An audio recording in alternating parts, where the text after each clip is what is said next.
Welcome back to a Thursday edition of the Sports Complex here on the Horn. On the show today, we will get in to a little Texas basketball, get into looking at the rest of the season of the regular season as they are in their bye week. Got a big game coming up Saturday, then the bye week into the conference tournament and where that puts them in the world of bracketology. We'll talk about that. We'll get into the games last night for Texas basketball teams in the NBA and what their future looks like for the rest of the season as we get into All-Star Weekend. Of course, Patrick's Big Fat Poll of the day. We'll play a great sound and interview with Drew Bishop talking Texas baseball as well on the show. Get a little bit more Texas football talk and a little bit talking about the Texans. We've talked about the Cowboys a lot recently. Want to talk a little bit about the Texans and some of their biggest free agents, decisions that need to be made in Houston for the Texans. We'll get to all of that and more, including your text messages. 512-447-3776. 512-447-3776 is the text line. You guys drive the show. I just try to keep it on the rails. So whatever you guys want to talk about, we can text that in, and we'll try and get to it on the show. We try to get to everybody's text. We try and talk about what you guys want to talk about because you guys are the reason we get to do this every day. It's going to be a good show. I hope everybody had a good Valentine's Day yesterday if you went out and celebrated, or if you didn't. I was just at the house, watched some sports, watching basketball, and enjoyed myself. Didn't have to do anything too important. That's always a good day for me. So that was a nice one. If you went out and had a good time, I hope everybody got the gifts they were looking for and had a finish of the night they were looking for. All of those things that you could hope for on a Valentine's Day that's on a Wednesday night, or maybe you got your plans coming up on Saturday. It feels like you have to do it the Saturday before, not the Saturday, the weekend before, not the weekend after. But that was the Super Bowl weekend. So it's harder. So maybe there'll still be some Valentine's Day happening on the weekend when people have a little bit more free time. But I hope everybody had a good one. And we're getting to the end of the week now. It's a Thursday afternoon. We're getting closer and closer to the weekend, which is always a great thing. We get in. It's going to be NBA All-Star Weekend this weekend. We'll talk a little bit more about that tomorrow. But, you get the Super Bowl, and then you get the All-Star Weekend. We get Slam Dunk Contest and three-point shootout, and the Skills Challenge should be fun this year. All of that. Texas baseball starting up, college baseball starting up, spring training starting up. We'll get to start watching some baseball as well. It's getting to be a time of year. Football's over, but things are starting back up in other places, and we'll get into all of that as we continue along on the Sports Complex. Also, Texas women's basketball gets a big win yesterday as well. They get a win 82-66 over Houston. And Houston, not a great women's basketball team, great men's basketball team, who Texas is going to be playing on Saturday. Women's team not at there, but Texas gets a good win. Madison Booker, of course, still just dominating for Texas, 23 points in that game. Deanna Gaston adds on 21. And then they just rebounded the ball really well throughout that entire game. Get the rebounding edge, 42-24 in that game. They have more offensive rebounds than Houston has defensive rebounds. That is one that you always want to see done, where you can rebound the ball on both sides of the court and out-rebound them on both sides. It's a great game for the Texas women's team as they continue on, seeing where they can go. Had the bad injury to Rory Harmon earlier in the year, but they are still coming up. Madison Booker showing that this team has hope to continue on for their dreams of getting further and further in the women's NCAA tournament. That'll be a fun journey to watch as they continue on and continue to get better as the season rolls on. Let's talk a little college basketball and Texas basketball. I thought since, Big 12, we're in a little break right now. There wasn't games last night. There's not going to be games again until Saturday. I thought we could look at a little bit of the crystal ball and look at what Texas needs going forward. They have 7 games remaining on their schedule.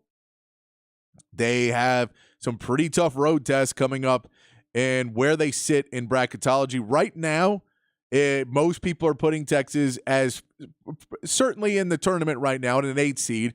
They're pushed away. They're not on that 11 seed. They're not in that first 4, and they're not in that last 4 out or first 4 out and last 4 in. They're not in that right now. They're at the 8 seed. They've gotten a couple more quad 1 wins. That was a problem, earlier in the season because they had played UConn. They had played Marquette, lost both those games.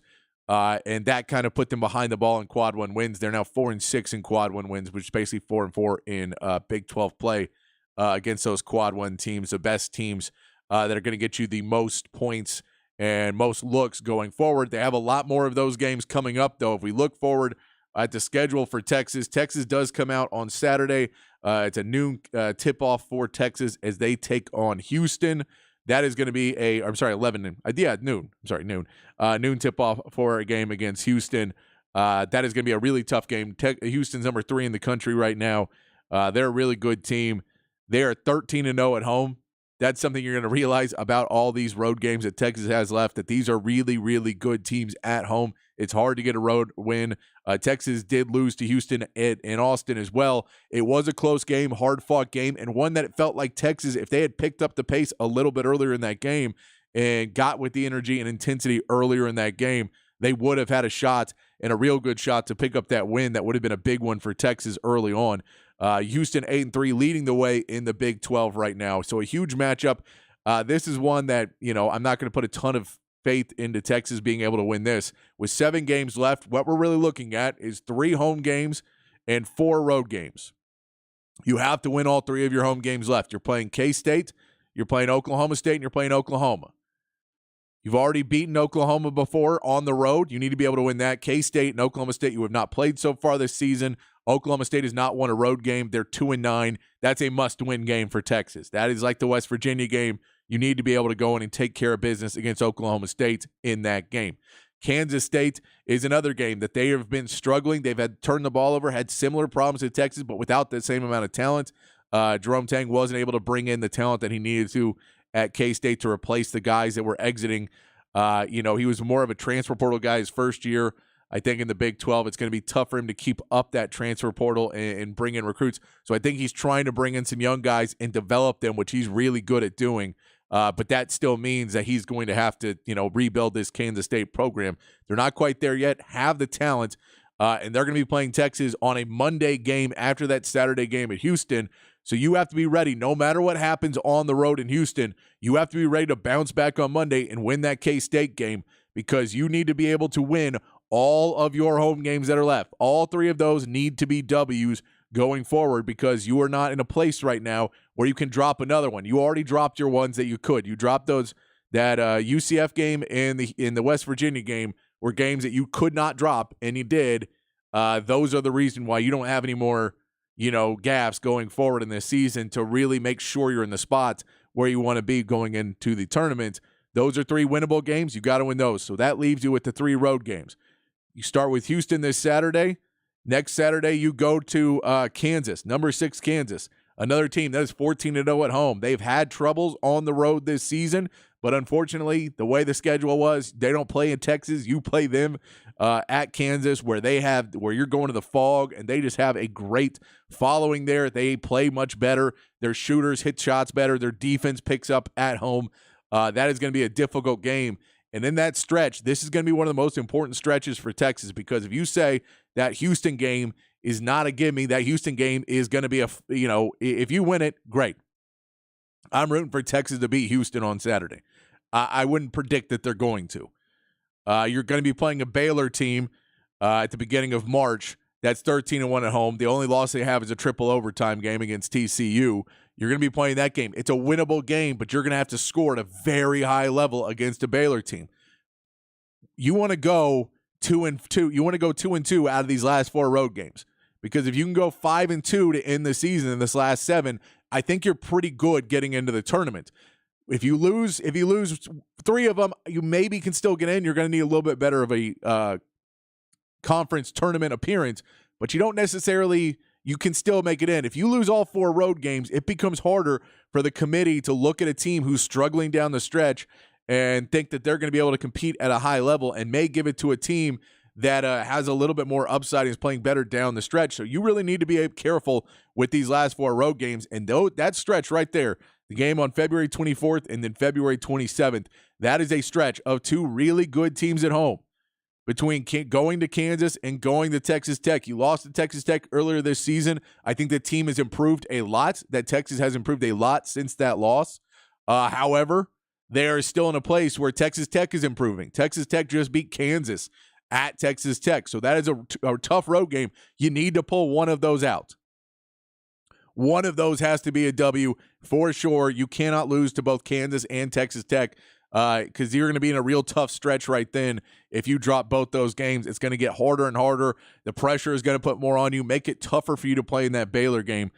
So they really need to try and get a win. We know Kansas is 7-5 so far in conference play. Texas Tech is 7-4. As much as people are giving them grief and giving Texas grief for dropping the game, I know you don't want to lose at home, but the grief that Texas was getting for losing that game at Texas Tech, the reality they're losing the game at Austin to Texas Tech is this is a really good team that if you take out a couple injuries and illness for Texas Tech, they may be right there with Houston atop the Big 12. They're 13-1 at home. It was a fluky game against Cincinnati that Cincinnati just kind of went in there and played tough with them and was able to get tall and big on Texas Tech. They don't necessarily have the size. Cincinnati's size was big enough. That's the one loss they have at home. Texas is going to have to use their size and ability to get some shots and play really good defense against Tech at home.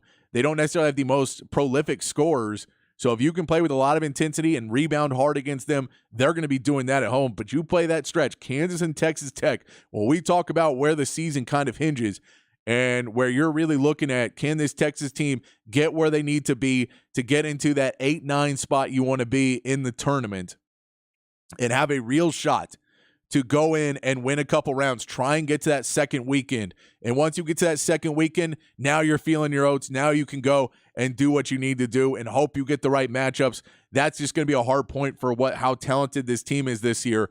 But you also know Max Abmas is a guy that we see. If his shot starts falling in the tournament, we don't know. He could be a March Madness legend, or he could be a scapegoat. We don't know what he's going to be, but he has that possibility because he is an electric scorer, because of what we've seen him do in clutch time. If he's able to take that into tournament time and turn it up, then Texas has a real good shot. Dylan DeSue, what he's been doing, if that three-point shot keeps falling, you just want to get into the tournament with enough space to go make a big play after it and go after some of these teams.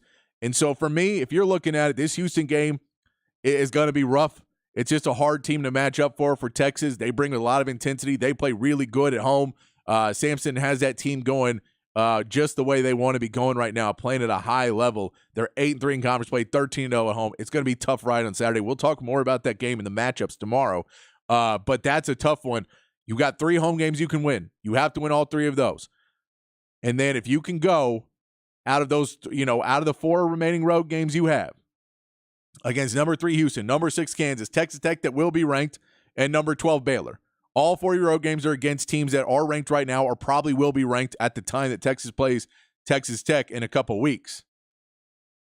I think you have to win 2 of those to really feel like you're going to be in a spot where you want to be and have the confidence that you can go win on the road. Texas right now, in most projections, is an 8 seed in the tournament. They're getting in because they're in a Big 12, because of who they are, because of the talent that people feel they have there. They are putting them in as an 8 seed. You really don't want to drop down, but I think Texas is probably right now sitting at that 9 or 10 seed spot. Not a lot of wiggle room for this team. You really need to be able to play big on those road games. It's just a little bit of expectations for everybody as we get closer and closer to the end of the season. 7 games left. Keep expectations where they need to be for this Texas team. If they overperform, if they win 6 out of the last 7, then this team is turning the corner at the right point, and we look really good. They go 7-0, then I'll be amazed. I'll be frankly amazed. And I know I've defended this team. I defend Rodney Terry because I think he's a good coach. I think that there's a lot that they can do. But just looking at the landscape of the Big 12 and college basketball right now, it's going to be tough for them to be able to get to where they really want to be, unless they start really turning that corner and Max Abmas starts playing at a higher level for 40 minutes, where he is not so reliant on being a huge part of the offensive game that it takes him out defensively. Because we've seen that in games, and we know that on the road, a lot of these teams are going to try and ball deny Max Abmas. He's only around 6 foot, so if they have a guy who's 6'3", 6'4", they'll try and ball deny him all game. If he can't get the ball in his hands until late, he still needs to be a factor on both ends of the court. If he can do that, which he's done in a couple games now since I've been really critical, he's looked better at that. He needs to continue to do that at a high level for this Texas team to be able to compete as they want to be when they can go down the stretch, or else this is a team that is going to, just get the short end of the stick, that they lost some games early before they figured out the rotation that they needed.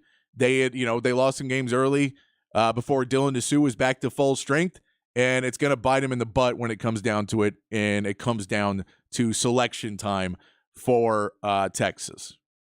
Let's look at a little NBA of what happened last night. The Spurs do lose to the Mavericks, hung in with them, had a lead going into the second quarter, played a really good beginning of the game. In the second quarter, Kyrie Irving started to show up in that game and turned it around. And by the third quarter, the Spurs could not hit a shot. The defense intensity picked up for the Mavs out of the locker room. They were saying before the game that the Mavs weren't really taking it that seriously. They looked like they were kind of screwing around in warmups, that it would look like they were taking the Spurs pretty lightly. And what the beginning of the game would tell you was they were taking it lightly. And by the time they came out at half, they weren't anymore. They understood where they need to be going forward, that they're in a position where the difference between 5th and 7th place right now in the West is a game. You can't be dropping games to a team like the Spurs. You have to be able to win it. They come back, win 116-93. Kyrie Irving has a big game. He is, I told you yesterday, Kyrie Irving is a Spurs killer. That's what he does really well. He goes 34, 9, and 7 in the game. Victor Wembanyama has another big game, 26, 9, and 5 in the game for him as well. Kyrie Irving had a play that you have to watch. We know there's a great behind-the-back pass from Wembanyama in the game, and there was a drive where Kyrie Irving drives right at Wembanyama and is able to find a path to get a shot up, and kind of falling over, gets one up over him.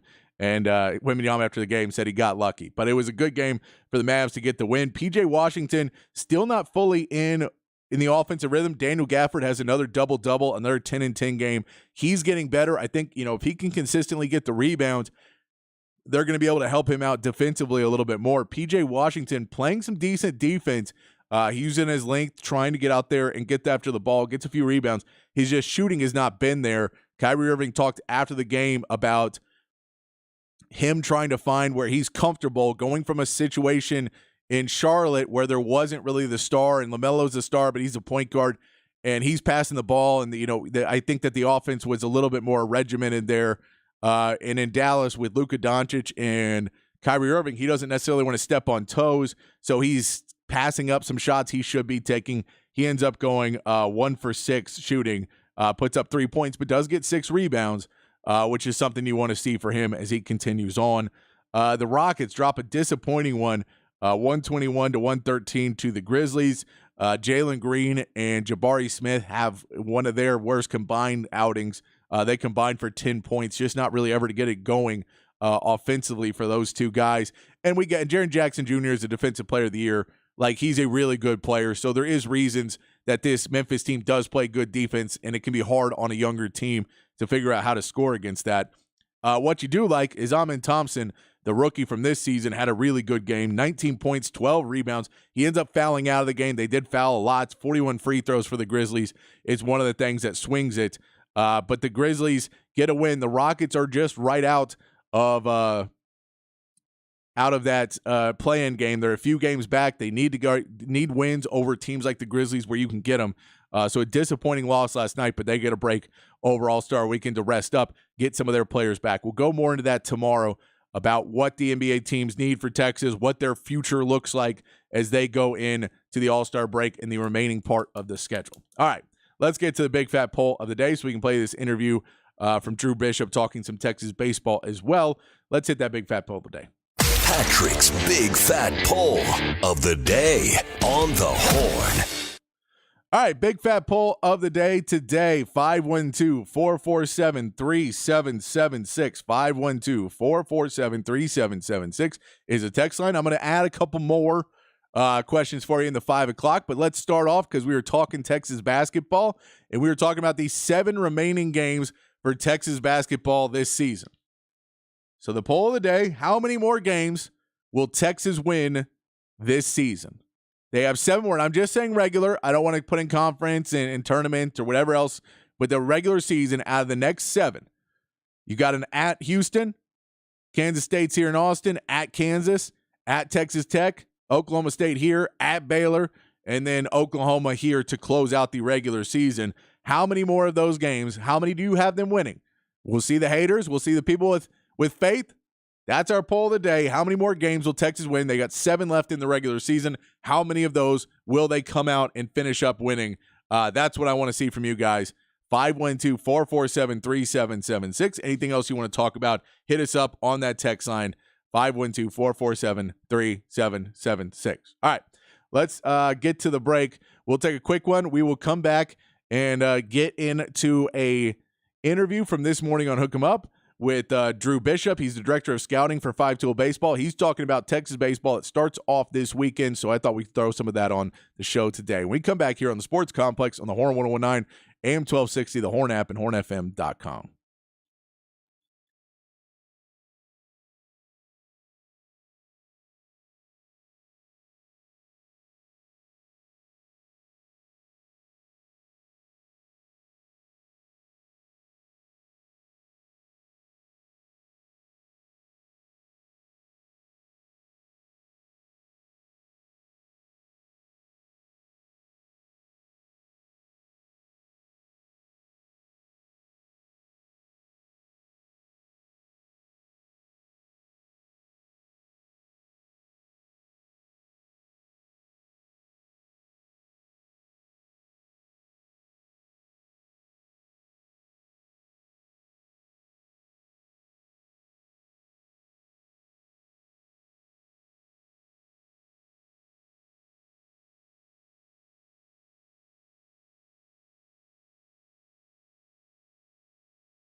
All right, back on the Sports Complex here on the Horn. I want to get to this interview with Drew Bishop talking Texas baseball. Tech line is open 512-447-3776. Asking you, how many more games will Texas win this regular season? 7 games to go, 4 on the road against what should all be ranked opponents, and 3 at home against games that are winnable. But you never know. They've lost some winnable games already this season. So how many more games does Texas win out of the next 7 regular season games? Let us know on the text line what you got. If you want to say which games you think they will, if you have if you think why, or why you're saying they win more, or why you're saying they win less, I'd love to hear that too. But let me know on the text line 512-447-3776. Want to play this interview from this morning. Drew Bishop, who is the director of scouting for 5-Tool Baseball, came on, gave a great preview of Texas baseball for everybody as we get ready to kick off the Texas baseball season. It's a Hook 'em Up replay here on the Sports Complex. Let's go to the Vaqueros hotline. And baseball season is here. As football season winds down, we know the Astros and Rangers are going to spring training and pitchers and catchers, but we got college baseball. It's going to be a great year of the Longhorns' final season as a member of the Big 12 Conference begins this weekend with San Diego in town. And who better to preview the upcoming season, the roster, the schedule, and then he is the director of scouting at 5-Tool Baseball, but a former assistant AD and baseball operator at Texas under David Pierce, a Texas baseball alum, former player there. He is Drew Bishop. Drew, how are you, man? Welcome to the show. I'm good. Happy baseball season. Amen, brother. Amen. Nice. And I was saying this earlier to Rod because we were looking through this roster, and it does feel like this team for David Pierce. I want to talk about the coaching staff changes and remind everybody of everything that's changed. But the team itself kind of reminds me a little bit of the football team where you had some veteran guys that could have moved on or you probably expected to move on that didn't. You also have some young guys who were freshmen last year that you expect to take a big step forward as sophomores. And then you've got this young freshman class that are coming in. I think it's going to make for a pretty deep team, especially when you get guys like Porter Brown and Peyton Powell to be back on Jack O'Dowd at second base. I mean, these are guys that are going to be back as veterans with a young core as well.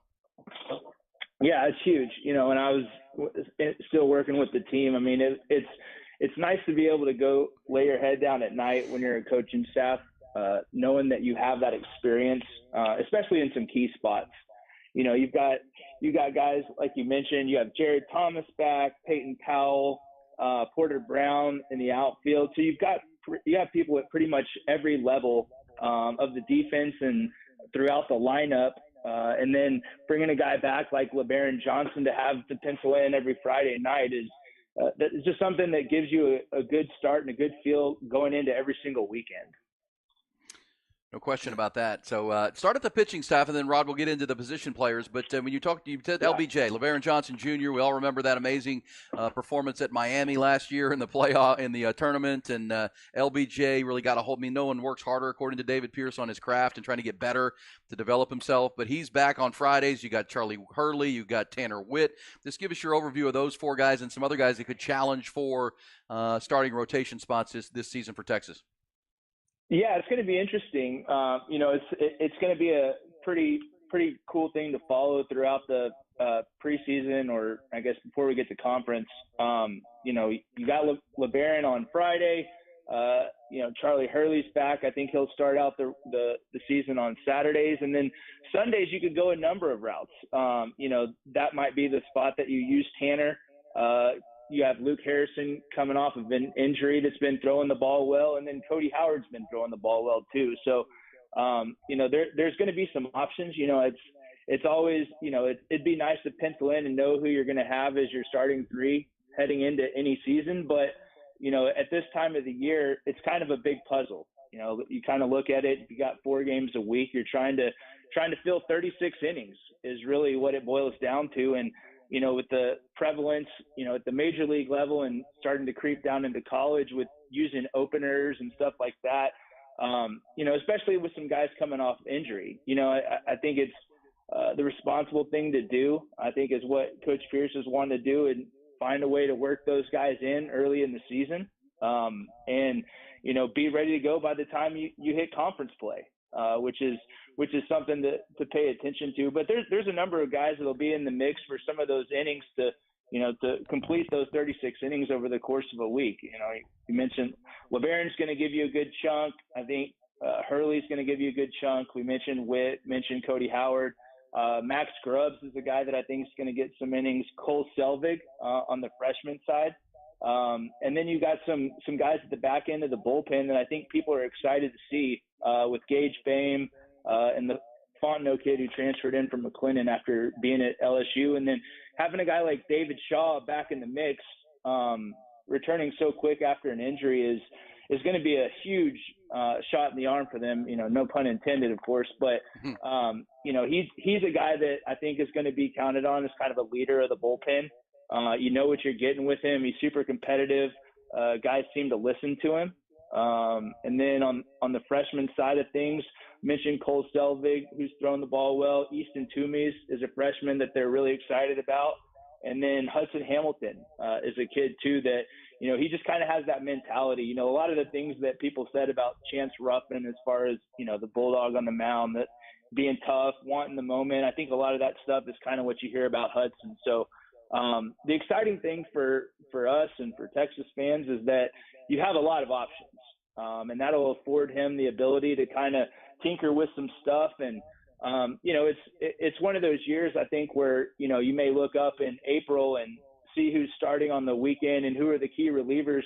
And it might be completely different than what you see this first weekend. But, I think that's kind of the exciting part about this team is that, it's a big puzzle, and trying to figure out where to fit some of those guys in their key spots is going to be a big part of the early season. It's when you have options, it makes that a lot more exciting rather than scary. I was part of some teams that, we had some options, but we didn't really like a lot of them. Just you were throwing stuff against the wall, and you saw that a little bit last year with the inconsistency in the bullpen. That's a scary place to be. When you have guys that can do it, but you don't know what you're getting every time out. That can make it really tough to kind of adjust and in setting your rotation going into a season or into a series. But like I said, the exciting thing is that we've got options. So that would be something worth following in the early season before we get to conference. Hey, Drew, what would you predict is going to be the strength of this team and this squad this year? Man, I think I would say just the experience and the depth of the position players offensively. I think it's a really good mix of talent. Guys that have been there, and then they have some options. One of the things I like is the question about where Jared Thomas is going to play is going to dictate a lot of the lineup. I think he's been moved out to center field some early on, and we know he can play first base in his sleep. They were counting on Luke Storm coming in and possibly filling that first base spot, but the thing they always had in their back pocket is that if it didn't work out, that JT can always play there, and doesn't have to spend a whole lot of time to prepare for it. He's just naturally good at the spot, and he's had a lot of experience there. But the thing about it is that there's so many talented options that you can put in the outfield.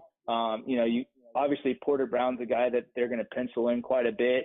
You have really talented freshmen in Will Gasparino and Tommy Farmer. And then Max Ballou's been hitting the ball as well as anybody before the season. So, there'll be some ways they can try out and tinker with the lineup a little bit, and just kind of, like you said, that puzzle piece on the pitching side exists on the offensive side. You just know where a lot of the pieces fit already going into it offensively. But, one of the exciting things about it, I think, is, we mentioned having the young guys with Tommy Farmer, Will Gasparino, is that you've got some other options when those freshmen need a break, because that's something a lot of people, don't really understand, is that it's tough and it's adjustment. No matter how good you are, there's an adjustment going to this level of college baseball.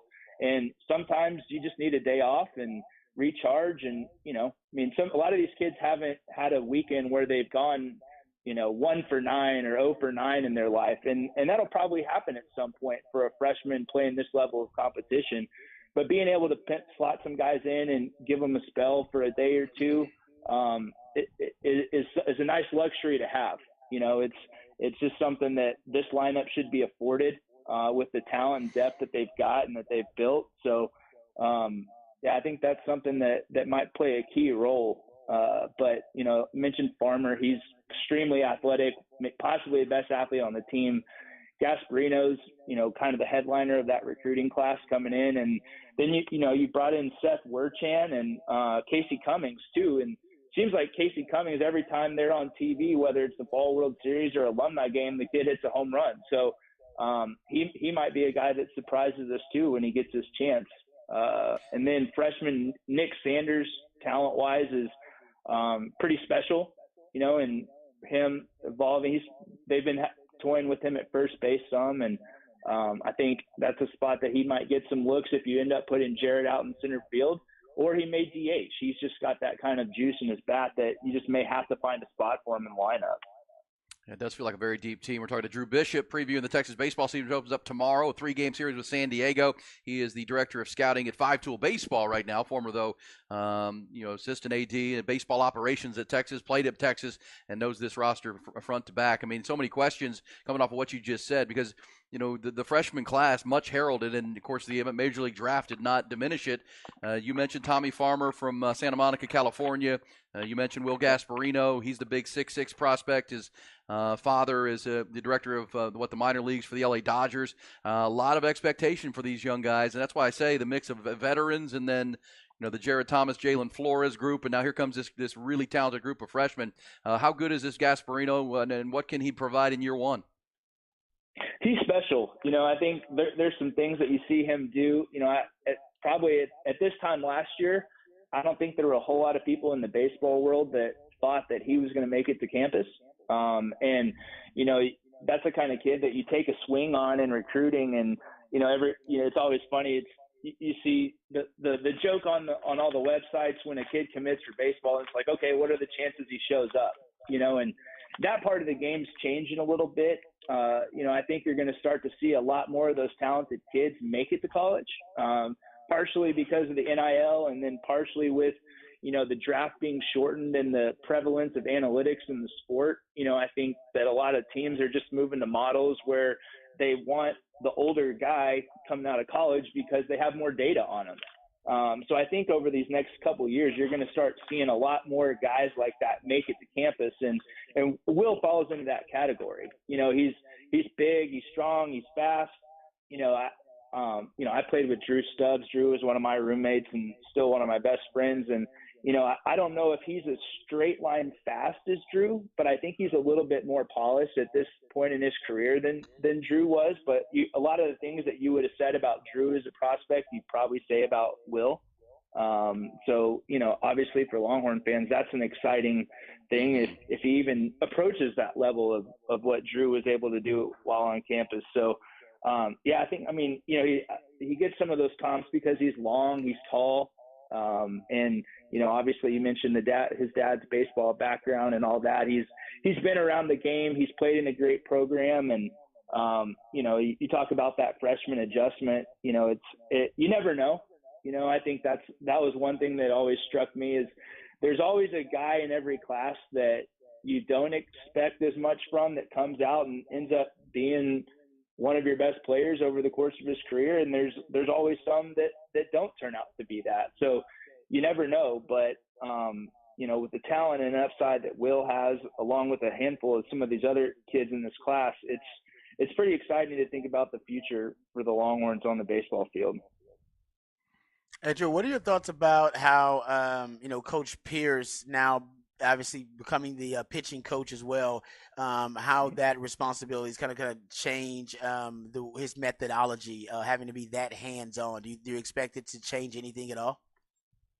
Not a whole lot. The whole time I was there and even these past couple of years, he's always been involved to some extent with the pitching. And so it's not like it's a new role for him. He's been a pitching coach. He's done it at a really high level in his career. So he knows what he's doing. Obviously, he knows how to handle it. And a big component of that is having Chris Gordon in the building. He's not technically on the staff, but in his role, he's allowed to help with a lot of the preparation for him. So, some of the day-to-day stuff that can bog down a pitching coach, isn't really an issue for Coach Pierce because he has Chris.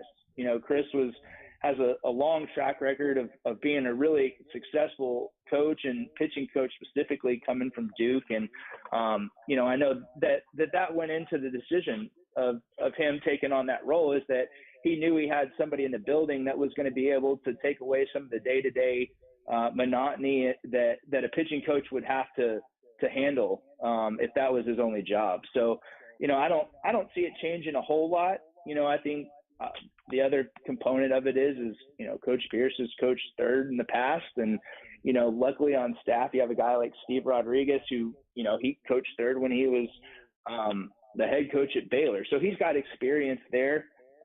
You know, they brought it, you know, elevated Caleb from volunteer coach to full-time coach with the new rules. And then having Tulo back in the building is going to pay dividends. You know, it's a well-constructed staff, I think. And, you know, pretty much all your bases are covered when it comes to positionally on the defensive side.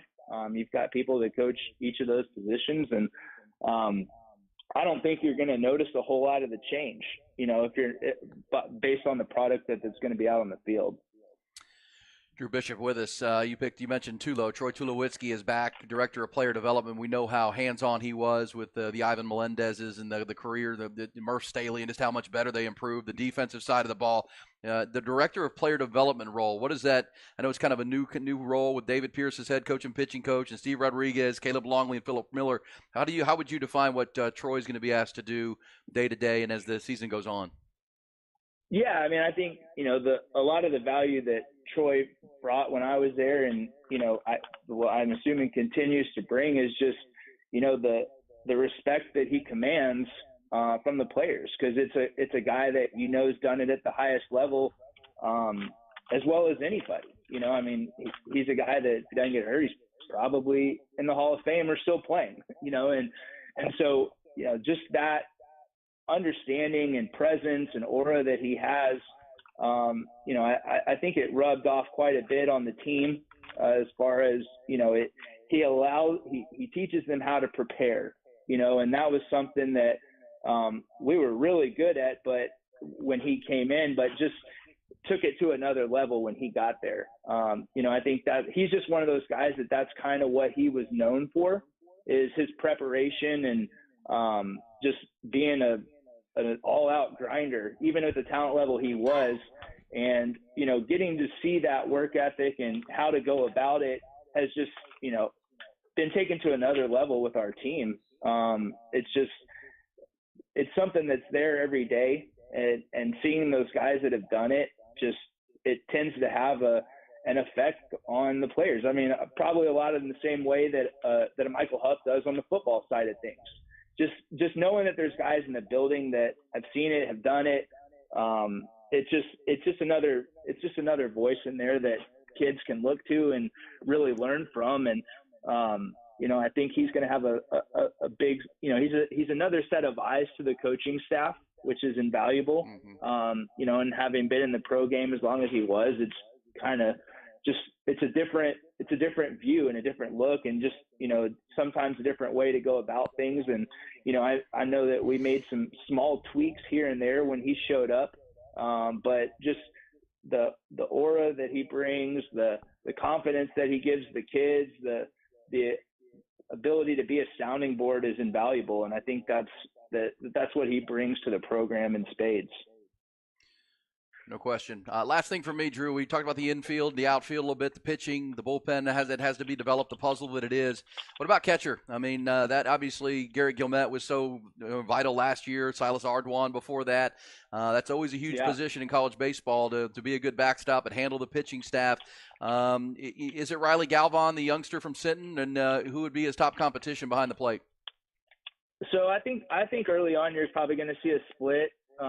What that split is, I guess, will be determined by how well they play. But Kimball Schuessler, I think, has had a good offseason, and then Rylan Galvan. So the important thing is that we have options. Again, I don't know I'm sure plenty of people out there listening to this would remember that 2019 season when we lost DJ Petrinsky, and then Michael McCann went from backup to everyday guy, and then he got banged up, and then we got put in a spot where, you know, it was tough, you know, and having an issue at catcher is a scary proposition because it just affects so much.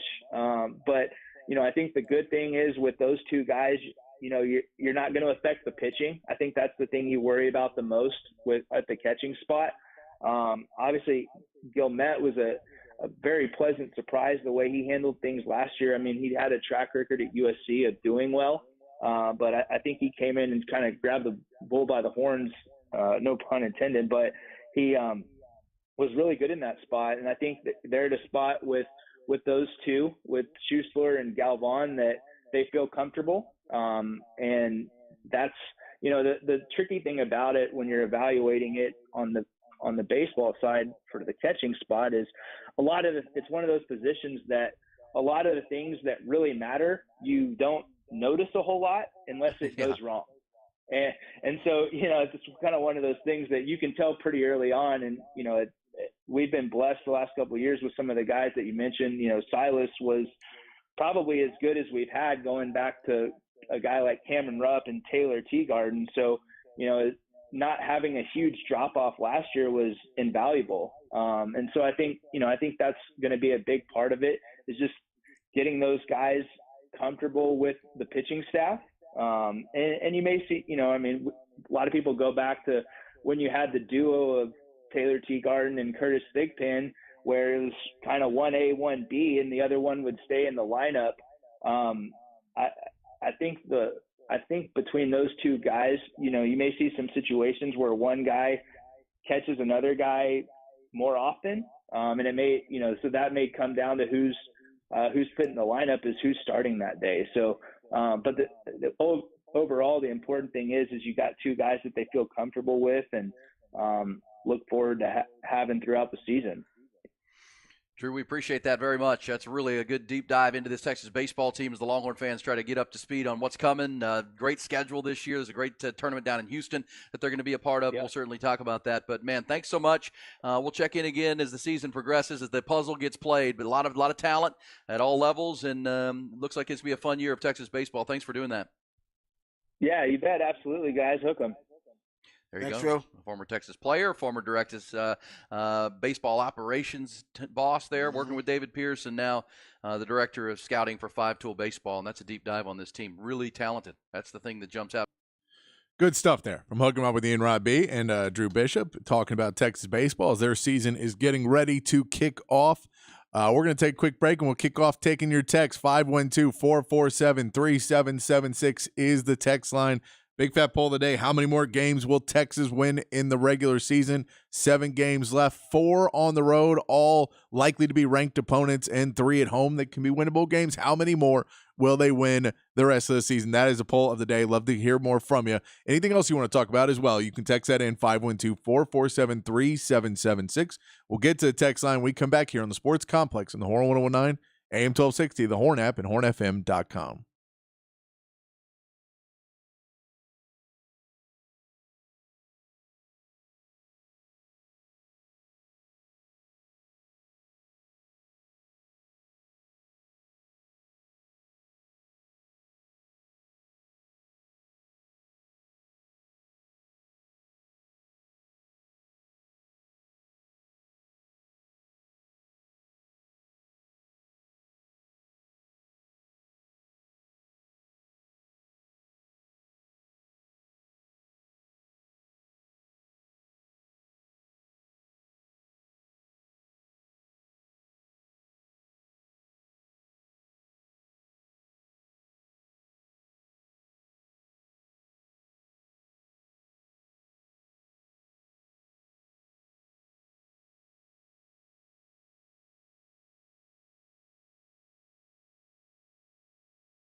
Back on the sports complex here on the Horn, taking you through a Thursday afternoon, getting closer and closer to the weekend. Texas baseball starts tomorrow. We get All-Star Weekend coming up. It's going to be a good one. All right.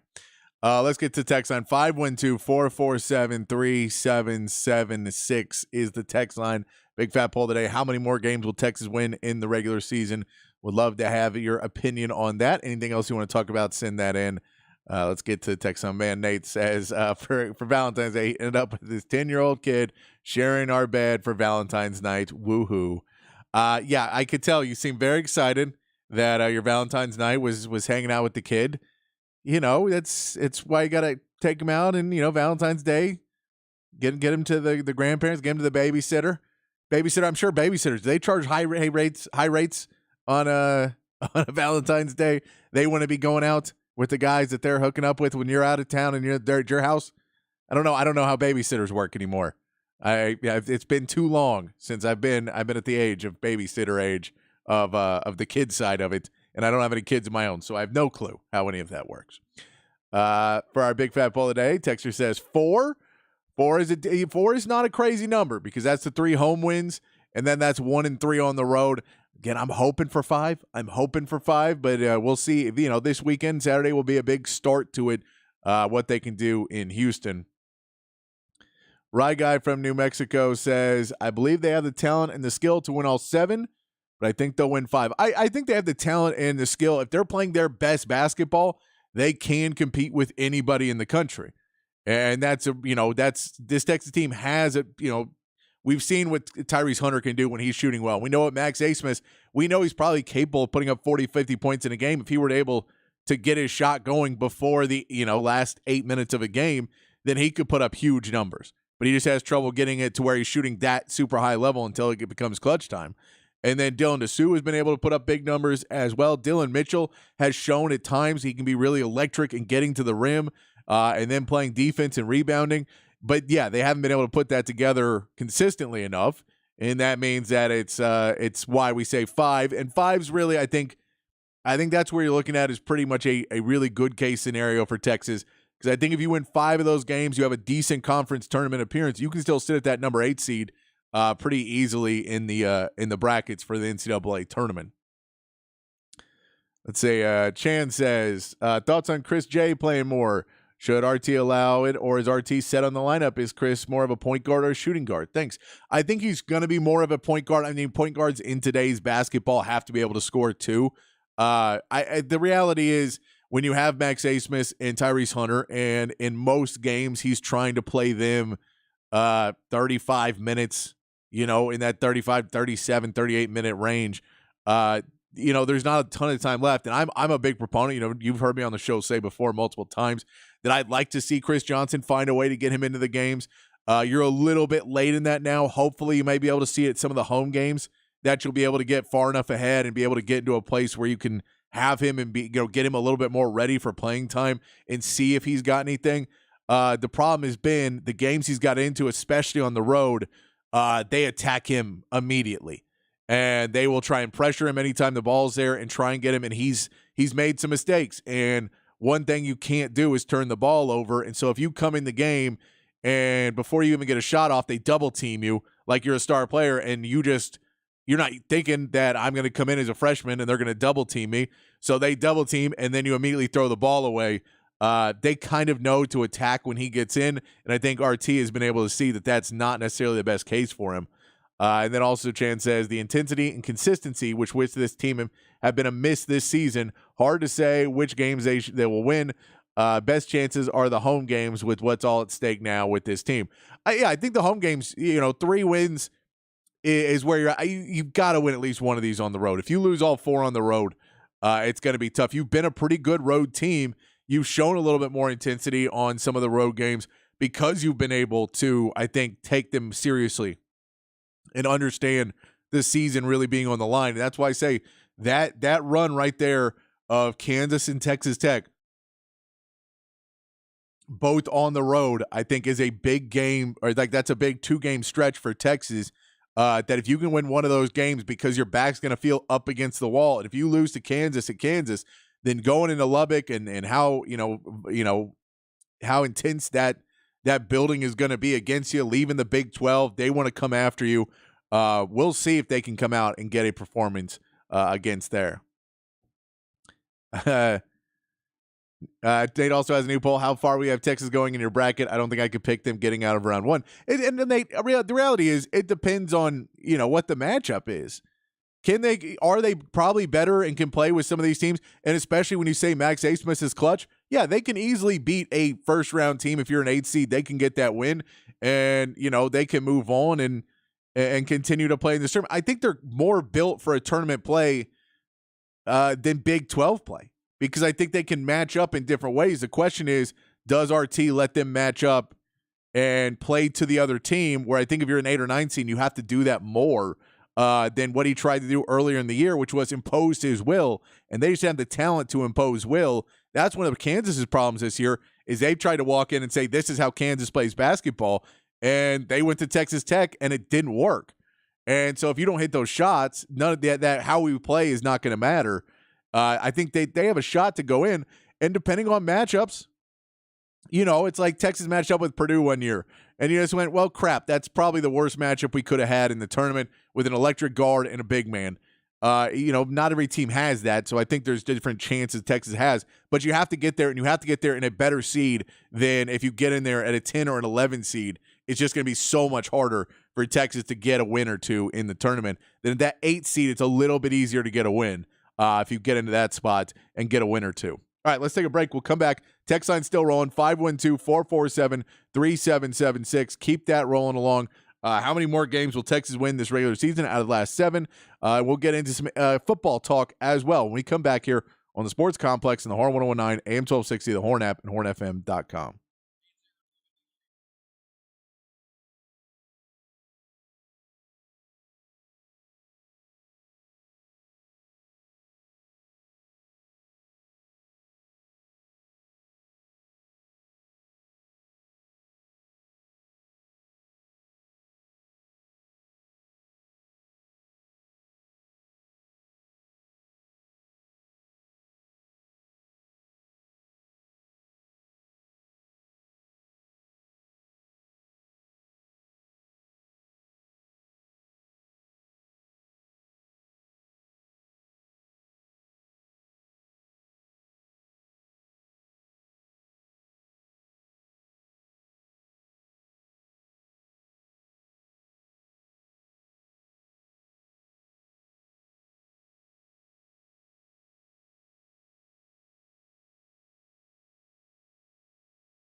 Hour 2 here on the Sports Complex on a Thursday afternoon. Hope you're getting out of work, getting done with the day. One more day to conquer on Friday to get out of it. We got one more hour here on a Thursday afternoon. We'll get into a little Texas football talk, a little NFL talk as well, talking a little Texans today. We talked a lot about the Cowboys. I thought I'd give Cowboys fans a break.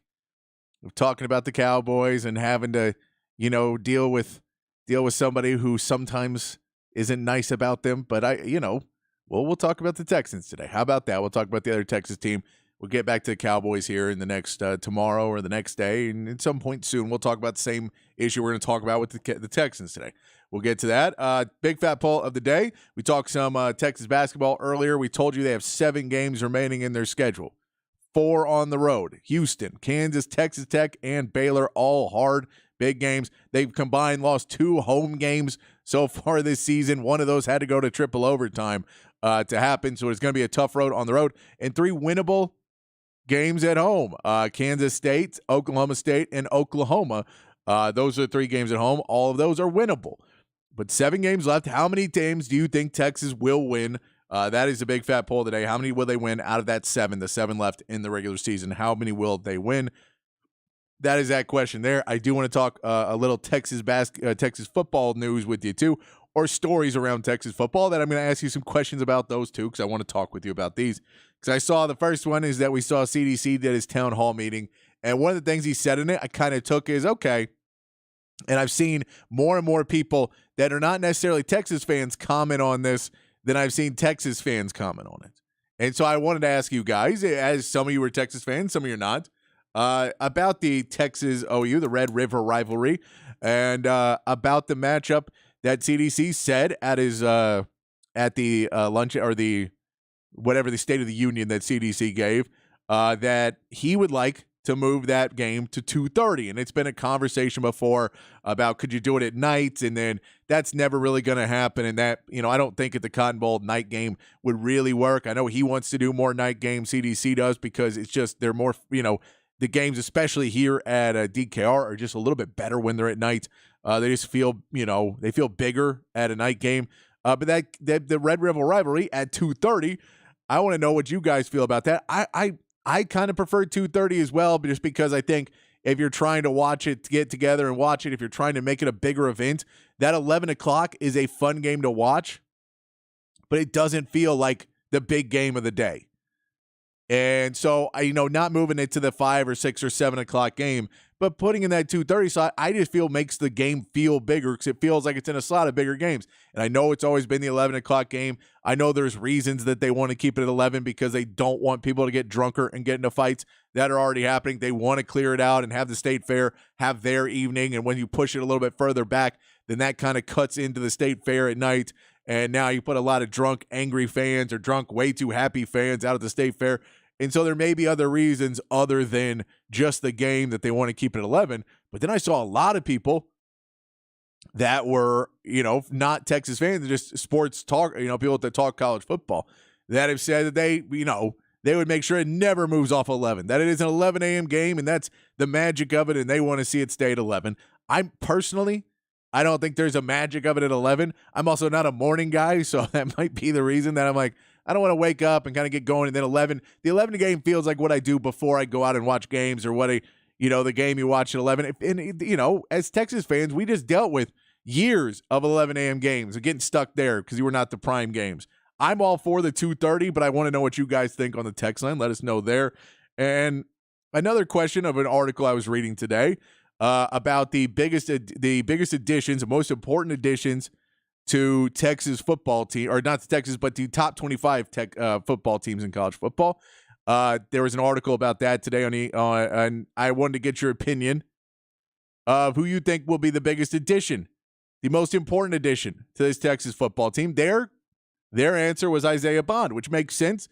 You lose Xavier Worthy, you lose Jay Witt, you lose JT Sanders, you lose Adonai Mitchell, that you got to replace that. And so it's a huge addition to put in Isaiah Bond and bring in someone who's really good and a top-level wide receiver talent with Quinn Ewers coming back. I think that makes sense. But I also would say, well, the good news is there is some really good young wide receivers, and we'll see them step up as well. So I think it's a big addition. but I think there's a couple other ones that could be entering in the conversation. So I'll ask you that too on the text line. Does Trey Moore, with losing Tavondre Sweat and Byron Murphy, and that D-line not really having the pass rush that you kind of like it to have, can you take Trey Moore, and does he become a really big factor in the pass rush now that you are going to have to try and find other ways to pressure the quarterback without having your two big men in the middle that were doing such a good job? Could Trey Moore be a piece of it? What about Andrew Makuba? Could he be the piece in the secondary to be that leader who can play a few more snaps than we were getting with Jalen Catalon, and because of his injury history? Could he be that leader on the defensive end to help Jahdae Barron see the field better from his position, to help break down and not allow those big over-the-top plays, and to not allow teams to make just big play after big play on Texas, to slow down some of that impact, to be able to slow down explosive plays on running games as well, is Makuba possibly the biggest addition? Let me know on that one as well. I'd love to hear what you have to think. But I was reading that today. They said Isaiah Bond. I can't say that's wrong, but I think there's a couple other guys. And if it's someone I haven't mentioned, that's the biggest addition in. I think Colin Simmons, down the road could be a huge, huge addition, because Colin Simmons is somebody that you see and you think, man, he could be, a defensive player of the year, and he could be the best pass rusher in the league in a couple years. Or a Kobe Black could be a shutdown corner in a couple years. But as freshmen, it seems like it's a little bit harder. But those guys, if you want to say them too, that they're going to have the biggest, most important impact next season, then maybe that's the ones. But I'd like to hear what you have to think about that as well. Let's talk a little NFL, though, as we'll keep those texts going. We'll get back to the text line in just a minute, 512-447-3776. If you have thoughts on any of that, send that in. I do want to mention a thing I was talking about today, and I was looking around, and we'll get to the Cowboys on this as well. But talking to a friend about the Texans and the position that they're in, which is a really great position to have $56 million in cap space, one of the most, some of the most cap space for any teams in the NFL this season. But then going back and on that, realizing that some of the reason you have that is because a lot of good players that are on your roster are becoming free agents. So I wanted to go down kind of the list of some of the most important free agents for the Texans that may cut in to this that $56 million a little bit more than Texans fans are thinking it's going to, and knock out a few of those options for you on the line. And some of these you may not want to keep. You may want to go gamble and get a rookie, or you may want to gamble and say you're going to pick up a bigger addition in free agency. And so I think when you talk about players on the Texans that you have to address their free agency and what their cost is going to be, you have to start with Jonathan Grenard. That he was a heck of a player. He's 26 years old, one of their youngest free agents. He led the team in sacks with 12.5, and you just drafted Will Anderson, but Will Anderson and Grenard on that D-line to bring consistency on the edges where the interior D-line wasn't always at its best. The edges were there. He's suffered some injuries, has never played a full season. His price feels like it could be a little high for Jonathan Grenard. They're saying that he could, those edge positions and top rushers go pretty big. And the numbers I'll give for this are from PFF. They ranked the top free agents at each position, and they ranked him as the sixth best free agent. So it does mean you have a few more options ahead of him if you want to go try and get him. But, are you going to be able to get one of those guys? Are you going to be able to get someone better? Are you going to say Will Anderson's our guy and we're going to draft another edge rusher and we'll let Jonathan Grenard go to try and put some money into some other places? That's a big, big question. I think he's one of the ones that you'd probably bring in first and see if you can get him with a good deal. His number could be around 20 a season. They would like to get him around 15, I'm sure. I think he was making around 12 this season, so they would love to get him around 15 a season. And you also at 26, he's hoping to get that 3 or 4 year contract and get one more contract, get that one more big contract at about 29. He would love to be able to pull that one off.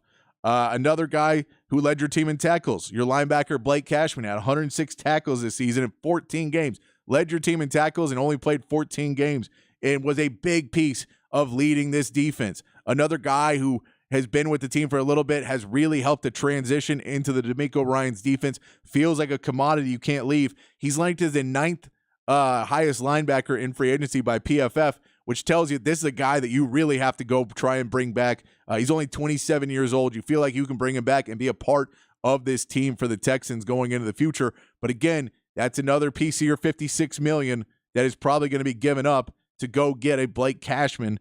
Then you throw to tight end in Dalton Schultz, and he was a great addition for a rookie quarterback. Dalton Schultz became a really big piece of the team this season.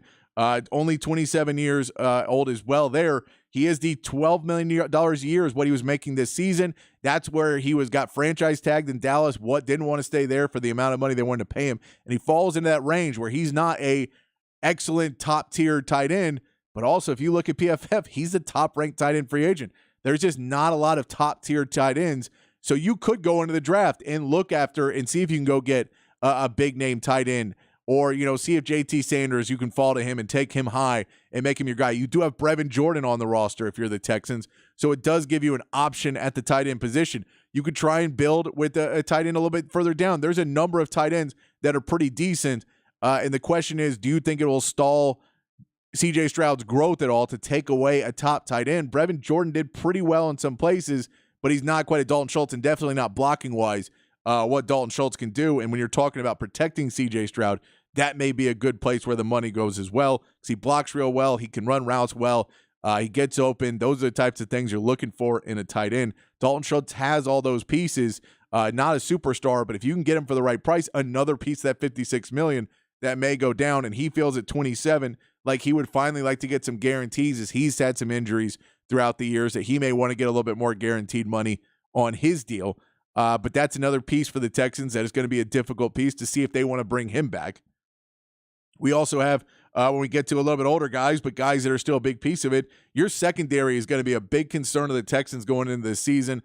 Whether Jalen Petrie, who stepped off a little bit, his production was not as good this year in the secondary. Jimmy Ward is a good player, but a little bit older. You don't know if he can stay in healthy and play a full season. You feel like you're going to have to get another safety. You have Stingley, who has played well. He stepped up in his second season, but that's really your one guy, and a lot of the other pieces are kind of rentals around him.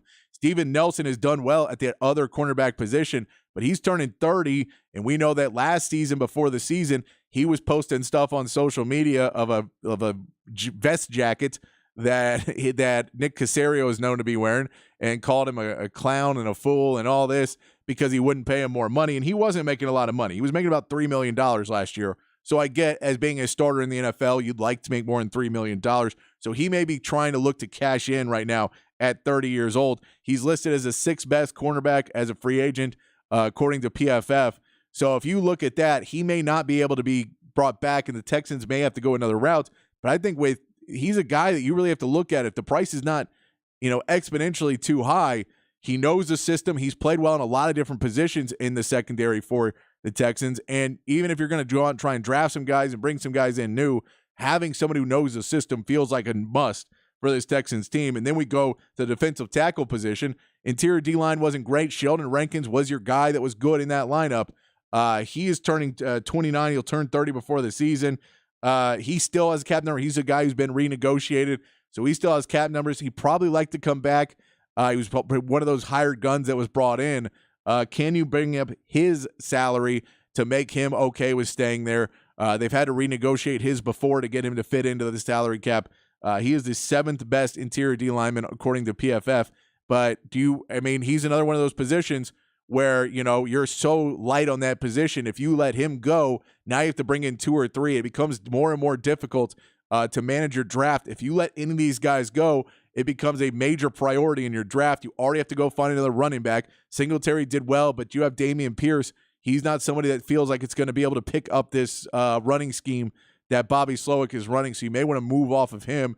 Your offensive line could use more help. You've spent a ton of time, but due to injuries, you spent some more draft picks on it last year too. You may need to bring in somebody else on that. Your secondary we talked about earlier needs a lot of help as well. Your wide receiver core, we know that Tank Dell had a pretty good beginning of the season, but he's small. You can't count on him to be healthy a whole season. Nico Collins has a great year. You're going to have to pay him coming up, but do you need a 3rd or 4th? And where's Mechie and how his development? Do you try and go out and get another wide receiver to help out this wide receiving core for the Texans? There's a lot of needs for them, and these are 5 free agents or 6 free agents that you feel could really be important to the Texans' future, and we'll see. Those are eyes to keep on. Jonathan Grenard, Blake Cashman, Dalton Schultz, Steven Nelson, and Sheldon Rankins for the Texans, that if they don't re-sign these guys, that leaves a big hole in their space, and they're going to have to go out and find somebody else and see if they can continue. This is a big season for the Texans, but a lot of people are saying, you're playing on a last rank. You're playing the schedule of a team that was ranked last season. You can't count on this to not be a fluke season in your first year. You're in a division you can still play well in the AFC South, but you have to make some adjustments and make some moves if you're the Texans to continue to build this roster around C.J. Stroud. And those are 5 names that you're going to want to be looking at. You can also throw in Ka'imi Fairbaird. You're going to have to find your kicker. He was hurt during the season, and when he was out, it was obvious. He is also 30 years old, and someone else they might look at it. But those first 5 guys, big names to look out for when you're watching the Texans offseason to see if they are guys that Texans will go spend the money. And if any of those guys give you a friendly enough deal to backload their contract a little bit, or if the Texans go ahead and try and front load some contracts a little bit more, put some more signing bonus early so they have more room to sign a C.J. Stroud in those, in the next few years when his contract comes up, and a Nico Collins and a Derek Stingley, those names coming up. Where do you put in all those that you were doing that 1 to 2 year contracts that Caserio was doing? I'm not sure if you could still pull off those 1 to 2 year contracts as you improved way faster than you thought you would. So just an interesting look there for the Texans. We'll get back to that. We'll do it with the Cowboys as well coming up here in the next week or so. We'll get to the Cowboys and their notable free agents that they're going to have to make big decisions on with their cap space. Cap story a little bit different for the Cowboys as well. So they'll have to make those decisions there. We'll also get back to the text line, 512-447-3776.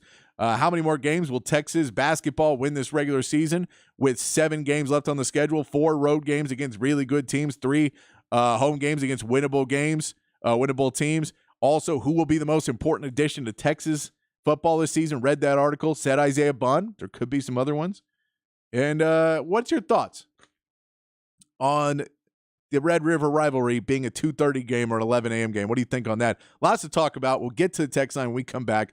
Maybe play some more, hook them up as well. When we come back here on the Sports Complex in the Horn 1019, AM 1260, the Horn app, and hornfm.com.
Back in the Sports Complex on the Horn on a Thursday afternoon. Text line's open 512-447-3776.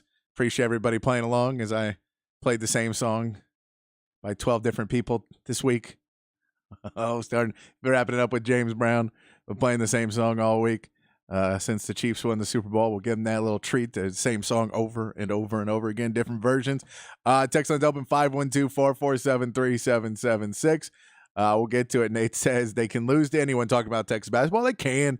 It's defeatist attitude. It's what happens when, your kid breaks up your Valentine's night, Nate.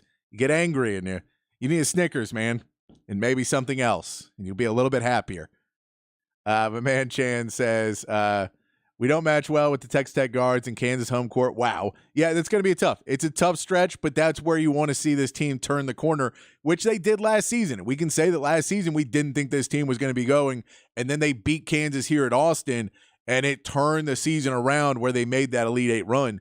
That's kind of where the weekend where you'd like to see them take that turn is a week before they did it last year, but have that turn there in that weekend where you won against Kansas or Texas Tech would be a big piece on the road. And did we know about Shedrick's back spasm issue before allowing him to transfer to Texas? I think we knew. I don't think it was the biggest deal. We knew he had some injury histories. We knew he had the shoulder surgery. I don't think that would have kept him away from transferring in because you just play him a few less minutes and you get him in there. I don't think he's taking a roster spot from anybody really that we were going to bring in. So I think, and we saw he won us some games early in the season as well. It's unfortunate that he's having those issues.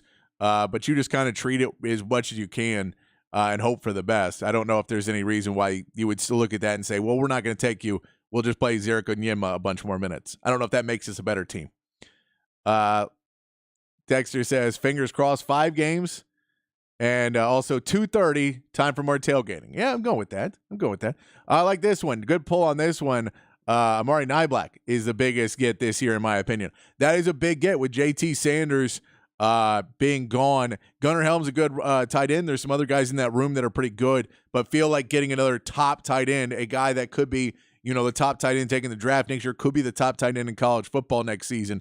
Now that Brock Bowers is out, it does give you a little bit more belief that that's a good. I like that. I like that because even if you have the great wide receivers that were waiting in line, you didn't necessarily have the next super athletic tight end to bring in.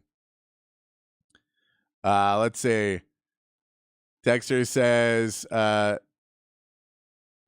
teams and all I hear the Cowboys. When was the last Super Bowl again? I know that. And move the game to AT&T Stadium so more fans can go. I don't like that. Keep it at the Cotton Bowl. And or move the game to Austin or Norman. The fair can still go on. Maybe move Big 12 rivalries there. College tradition died a long time ago. I still keep it the Cotton Bowl. I get that it makes it so more people can go. But I like that it's still there. I think it's fun that it's still there. Because the game is what you play on the field, but make it more exclusive for one game a year. Trying to make it a bigger event and make it, I think that takes away. Because if you do that, then it's a 7:00 game, and it takes everything out of it to where it's just Texas OU. And I think when you do that, the first year that Texas OU is, has a 3-loss team, then that game doesn't matter anymore. Like it does to Texas, but it just doesn't national scale. I think it takes something away from it. And Texans are the new team in Texas. Jerry needs to step aside. No more Jones running the Cowboys. I don't think he's stepping aside anytime soon. I can tell you that. Let's see. Arbor Horn 81 says, anyone in Horn Nation watched those games last year, especially the Washington game? We need a pass rush and a good steady safety play. Whoever can help out bolster either one of those two needs, whether it's an incoming freshman or transfers, that's what I think will be the biggest addition to the 2024 Longhorns. If I have to name someone, I've never seen any of them play. I might be Colin Simmons, Trey Moore, Andrew Makuba, or Xavier Filsaime. Let's hope they all contribute. I do. I think they all contribute. And I think the Amari Niblack was a good call because you can say, well, they had that. And with Isaiah Bond, you go, well, they had it last year, but those guys are gone. Who's going to step up? So, yeah, I think that all of them are going to be big additions, but that's one of the reasons why we like the offseason so far for the Longhorns. Texter says, got to keep it at 11 so the toothless Sooners don't get too drunk to drive back home. All right, I like it. I'll take it. I'll take the jokes. I'll take them for that. Texter says, it feels like the secondary could be special. Horns B-ball will win 4 because they better for a chance for the tournament. Yeah, they better. 4 is going to be hard. If you lose all 4 of those road games and it's 3 wins, you better have a really good conference tournament. If you lose all the 4 road games, why are we going to believe you're going to have a good conference tournament either? And that's, doesn't end well for Texas. Hopefully they get at least 1 road win, hopefully 2, as they keep going. What would have been the go-to song if the Niners had won? I would have played all music from San Francisco. There's just not as many bands from Kansas City, so we just played Kansas City over and over again. But I would have played bands from San Francisco if San Francisco had won. I was ready for both. There's a lot of good bands from San Francisco. We can say that. I'm going to play some sound from Hook 'em Up from this morning, a replay from Hook 'em Up where they're talking about some sounds. Rod found some sounds from NFL Films. It's a really good segment from the Super Bowl. Some good stuff. I'll play you that. We'll come back and get more from the text line, 512-447-3776. It's a Hook 'em Up replay here on the Sports Complex. All right, welcome back. It's time to get to Rod's rant of the day. Got a couple of clips that we're going to play from NFL Films, actually, to continue putting a bow on the NFL season. But NFL Films does a great job. They keep releasing the audio and the footage, if you will, of the Super Bowl and different snippets from it, and kind of taking you back through the experience. And the latest audio that I want to get to is from Inside the NFL when the coin toss and the overtime period went down. And, of course, after that, the controversial decision by Kyle Shanahan to take the ball for the 49ers, and then the reaction by the Kansas City Chiefs. I think it's pretty good. And also we got some sound from Travis Kelce and Jason Kelce during their podcast, and they're discussing the moment that the San Francisco 49ers decided to accept the ball in overtime. A lot of people believe that was a miscalculation by my boy Shano. And then I also want to get to some sound from NFL Films from that 3rd and 4. That crucial 3rd and 4 at the 2-minute mark in the fourth quarter. That also really, really important series. Could have decided the game for the 49ers if they had converted that. I don't know if Patrick Mahomes ever even sees the field again and the 49ers get their Super Bowl championship. All right, so let's get to the first clip here. The first clip is from Inside the NFL. This is the coin toss for overtime, and then the miscalculation after the 49ers and Shano decide to take the football. Here's the audio. You go with the toss? Yeah. Which way you want to kick it? They call it. They call it, right? Well, they got a coin flip. Yeah, they call a coin flip. It's their coin flip, right? Which way do you want to kick it? We want the ball, Fred. San Francisco, you are still the visitors. What is your call? Tails again. He called tails again. It is tails. We'll receive. You want the ball. Which way do you want to kick? We're going to kick that way. San Francisco will receive first in overtime. Good luck, gentlemen. They want it. They want the ball. They wanted it. Hey, they wanted it. They wanted it, baby. We want them to have the ball. They want it, they can have it. Hey, even if we score a touchdown, they still get the ball. I didn't know that. That's Kyle Juszczyk. I heard that. Jay, you said something about Patrick Mahomes. All right, there you go. That was actually Juice checking in saying, even if we score, they still get the ball back again. And then everybody, the reactions were usually by Patrick Mahomes, and then it was Travis Kelce saying they want it, we want them to have it. They were giddy about it, and I think that's the first miscalculation that Kansas City got exactly what they wanted and what they had planned for, which was the 49ers taking the football in that situation with the new overtime rules. Now, Travis Kelce and Jason Kelce did their podcast. I don't know when they recorded this. They've been really busy. They recorded one of their podcasts post-Super Bowl, and they also had a reaction, or at least gave their reaction to the 49ers deciding to take the football. Here is Travis Kelce and Jason Kelce on their podcast giving their reaction to the moment. Possession. You win the coin toss. That's what you get. You get the opportunity to have the advantage, and they handed it right over to us. Yeah, well, not trying to harp on the guy, but it was a huge, like when they said we want to receive, and the ref looked at Fred and he said, "Are you sure?" Yeah. You sure you want to receive? And he said, yeah, I want to receive. I want the ball. I was texting. Just like, I jumped out of my seat and said, hey, here we go. Let's go, boys. Perfect. They want to receive. We get second possession. We know exactly what they want. Defense, hold them. Just hold them to 3.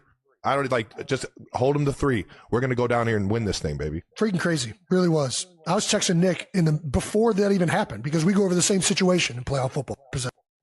Wow, yeah. He said that Nick Sirianni is who he's referring to. And Nick, I was texting Nick because we go over the same situations. So, yeah, I mean, Kansas City Chiefs, it's pretty obvious they're on the field at the time. And then Travis Kelce telling you in retrospect, they got exactly what they wanted, which was to get the ball second and then having the opportunity to go win the game, depending on what the 49ers did. And they only got 3. Man, brutal. That is brutal. That's brutal. So even if, I know, so we're past the point of whether they knew the rules or not. That's not even the point. The point is, let's assume they all did know the rules. They still wanted the ball because they wanted to get the ball third. That's what their analytics department told them.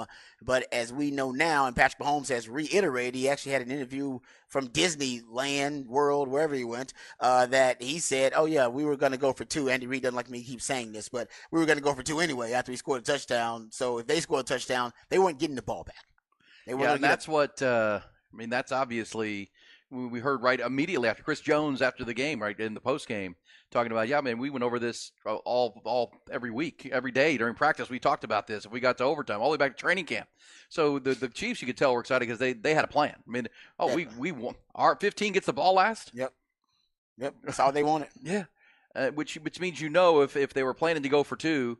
They already had a money play ready to go. I mean, they had corn dog ready to go for the game winner. Andy Reid had something dialed up that was going to be the play to win the Super Bowl. Mm-hmm. That was a miscalculation by Kyle Shanahan. And again, he can talk about analytics, and that's what our analytics told us and whatnot. But still, as I said, every team moving forward, even in this playoffs, you should have realized the mission number 1 is to not let him have the ball last. Exactly. However we can control that at the end of a game, he can't have the ball last. Keep away is your number 1 priority. He's too good. Just keep the ball away from him. Yeah. He doesn't get the ball back, we win. Period. That's how we win. He just doesn't need to see the ball again. So obviously the NFL films, it's gonna haunt my man Shannon. Okay, so we got another piece of audio here that I think is pretty good. So the 3rd and 4. Remember the 3rd and 4, the 2-minute mark? And there are some people that believe this may have been the most important sequence of the game. And I think Brock Purdy let him down on this because there was a wide open hot read after Trent McDuffie blitzes, but Brock Purdy doesn't see him, throws to the outside receiver on the double slant, and we know that ended up being incomplete. But this piece of audio is also from NFL Films, and I just love the reaction by everybody, including myself. Everybody said at the time, all right, so this must be the money play. This is the play that Shanos got dialed up that he knows going to work. He went deep into his creative bag for it. Listen to everybody's reaction about how crucial and pivotal this 3rd and 4 moment was. We get a first down, we knock a lot of time off this clock. Biggest play of the game right here. Your best play that you have in your book right now. Because you don't want to give Mahomes the ball back. All right, hey, man, we got no sacks, obviously. Hey, alert the pressure. We cannot take a sack.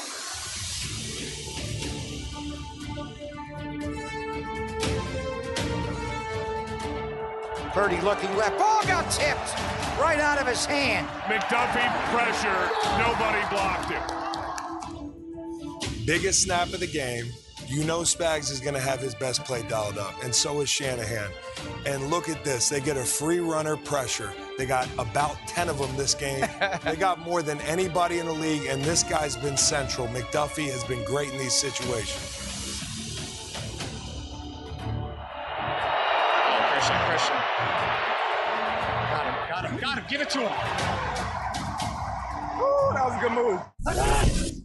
And if you're at the end, that's Shano saying, give it to Christian McCaffrey, because I think he believes the best route is Christian McCaffrey. I thought the best hot route was Brandon Ayuk, who came right off the line of scrimmage after Trent McDuffie blitzed, and he came off the line of scrimmage with his hands up in the air like, hey, just throw the simple slant to me, and I'll be wide open. Shano was yelling for him to throw it to Christian McCaffrey, who also beat his DB too, but I don't know if Brock Purdy was looking at that hot route. So actually with 2 routes, there were open hot routes that Brock Purdy could have went to. He went to the one that wasn't a hot route on the outside, and then ended up being a tip pass and incompletion anyway. And if you remember early on in that clip, the ones who saying, all right, Shano's got to have his best play, those are the officials. Yes. The officials were sitting there saying, all right, he's got to have his best play. Whatever Shano's Don't got, want to let's get the go. ball back to Mahomes. Yeah, they do. that was the official saying, you don't want to get the ball back to Mahomes. Even the officials knew, like, nah, man, you can't get the ball back to that dude. And, well, we all know how it ended. He gave the ball back to that dude. And the rest is history. That dude. Yeah, so NFL films. I love NFL films. This is Me too. great. I mean, that's so good. It's the stuff behind the scenes there. But I think we were all thinking the same thing. The 49ers needed a money play. And even the guy, the announcer, said, all right, the Shano's best play versus the number one play that Spags got dialed up. I think Spags got the best of him. Spags, the one he dialed up, the cornerback blitz, the slot blitz there, ended up working perfectly. But there was an opportunity to make the adjustment, and I just think Brock Purdy missed the hot route. He missed two. Yeah. Missed two hot reads on that one play. Shano had one built in, and the other one was Brandon Ayuk, the player-adjusted hot route. Brock Purdy hit either one of them. Guys, that's football. That's the game. That's the game. That's the game. You know, by the way, I did read, and I think it was one of the NFL Insider was talking about a conversation he had with Steve Spagnuolo, and you went through when your Rod's rant one of the days this week, talking about all the blitz packages and the man coverage they went to. Oh, man. And he was talking about how, look, credit to Brock Purdy. We came out and played a lot of zone early, but he was shredding. He was getting after us. That's when we shifted. Spagnuolo was talking about how he forced us to shift, and we just went to man. And we, as you said, won a lot of zero blitzes, a lot of man coverage. Tried to, and he didn't react to it very well. Spags was very complimentary about how he handled their zones and their zone looks. But that's why they shifted. But at the same time, those were throws you got to make. And maybe in future years for Brock Purdy, he will. But man, that was. Yeah, I mean, it was amazing game plan by Spags. They probably should put that game plan in the Hall of Fame too. I mean, that's a great because he ran 60% man coverage, guys. That was the highest rate of man coverage since Spags has been a defensive coordinator for the Chiefs. Talk about breaking tendency.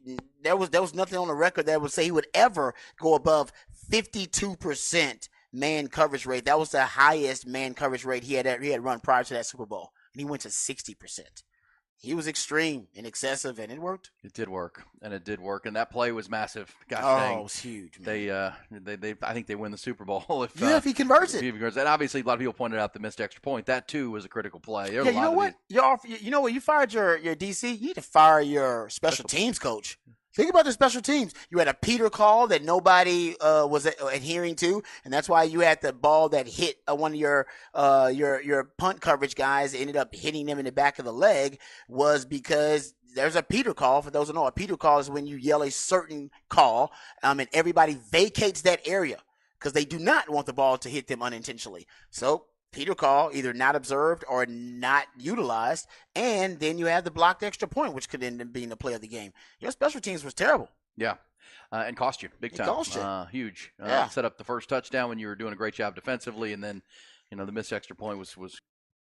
Yes, good stuff there from Hook 'em Up with Ian Robbie, weekday morning 6 to 11 right here on The Horn. All right, take our last break. We'll come back. We'll get to whatever texts are left, 512-447-3776. If you have a guess on or a prediction on the number of games Texas will win in the rest of the season for Texas basketball, 7 games left, 4 road games against really good opponents, 3 home games that are winnable, what they could do there. We talked earlier about what the importance of those games are. If you have that prediction, send that one in. And if you think there's an article today said Isaiah Bond was the most important addition to Texas football this offseason. If you think that's true, or if you think there's somebody else, we'd love to hear about that and your thoughts on Texas OU moving to 2:30. I've heard some outrage about it. Let me know what you think about it moving to 2:30 on the text line, 512-447-3776. We'll take our last break. We'll come back and wrap it up here on the Sports Complex in the Horn 1019, AM 1260, the Horn app, and hornfm.com.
All right, wrapping things up here on a Thursday afternoon. Appreciate everybody playing along in the text line. We'll be back to wrap up the whole week tomorrow on a Friday show. Appreciate you. Chan as well saying IT hasn't panned out either. No, he's not. There's some things to worry about for Texas, but I'm holding out hope. We'll see what they can do coming up Saturday and Monday. We'll get more into that game on Saturday against Houston and what Texas needs to do to win that. We'll get more, maybe talk some more Texas baseball as we start the season. I'm not hugely into Texas baseball, and I've read too much about it as it was into football, but we'll try and start getting into that together. How about that? And, of course, All-Star Weekend comes up this weekend, so we'll get into all of that. We come back here tomorrow. Until then, be kind, be safe, keep your underwear clean. We'll see you right back here for more.